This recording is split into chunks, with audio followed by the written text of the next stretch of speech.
জঙ্গি কার্যকলাপে অর্থ যোগানের অভিযোগে একযোগে এনফোর্সমেন্ট ডিরেক্টরেট এবং উত্তরপ্রদেশ এটিএস এর তল্লাশি অভিযান।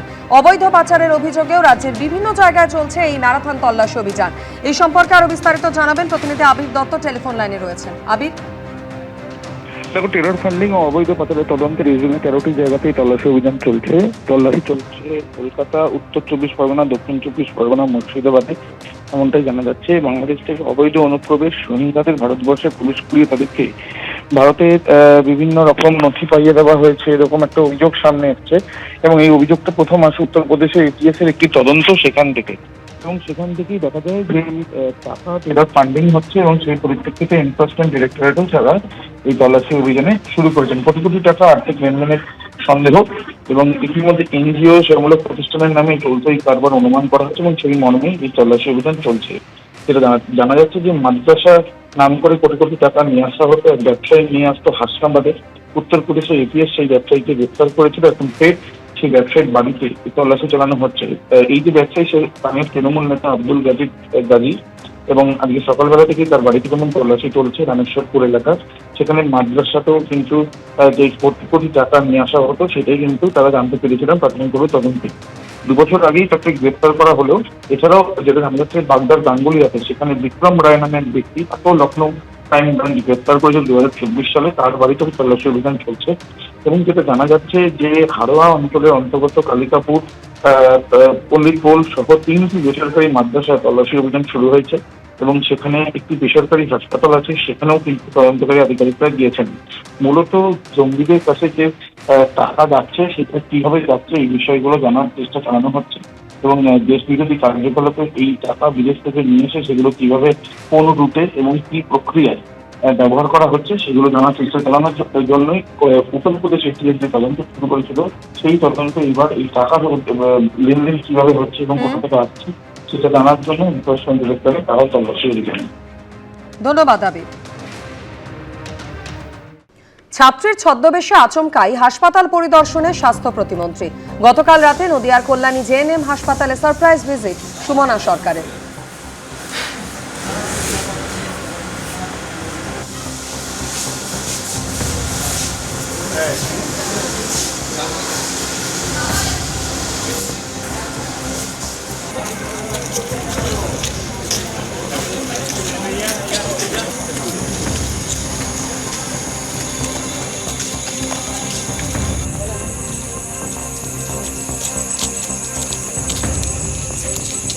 গতকাল রাতে নদিয়ার কল্যাণী জেএনএম হাসপাতালে হঠাৎই পৌঁছে যান স্বাস্থ্য প্রতিমন্ত্রী সুমনা সরকার।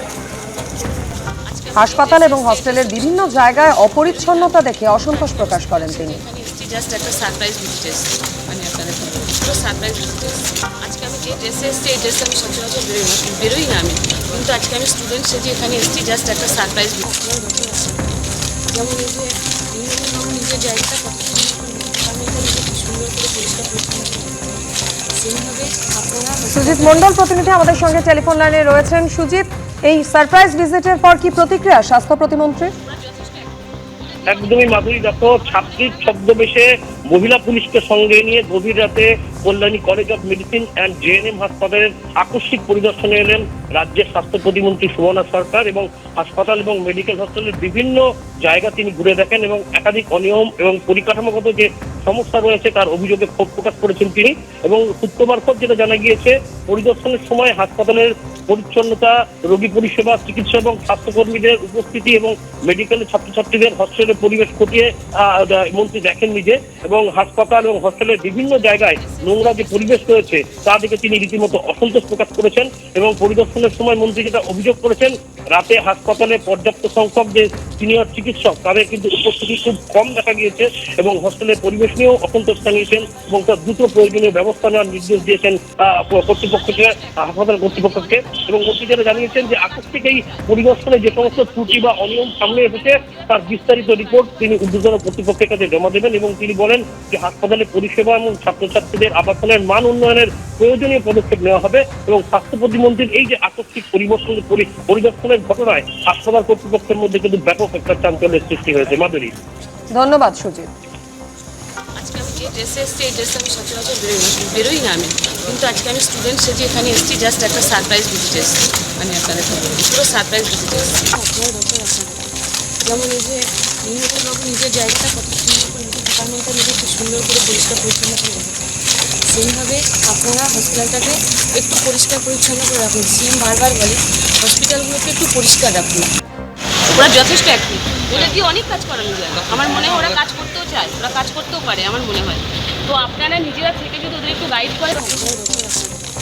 যেমন হসপিটাল সারপ্রাইজ ভিজিটে এসেছি, আমি দেখতে এসেছিলাম প্রচুর কমপ্লেন আসছে যে ডাক্তার থাকে না, রাত্রিবেলা 10টার পর বেশিরভাগই কোনো সিনিয়র ডক্টর থাকেন না। সত্যি কথা বলতে আমার এই জেএনএম হসপিটালটা নিয়ে এত নোংরা করে রাখে, এত নোংরা প্রত্যেকটা জায়গা, এমন কোনো ডিপার্টমেন্ট নেই যে নোংরা নেই। হার্ট বাদ দিয়ে এমন কোনো ডিপার্টমেন্ট নেই যে নোংরা নেই।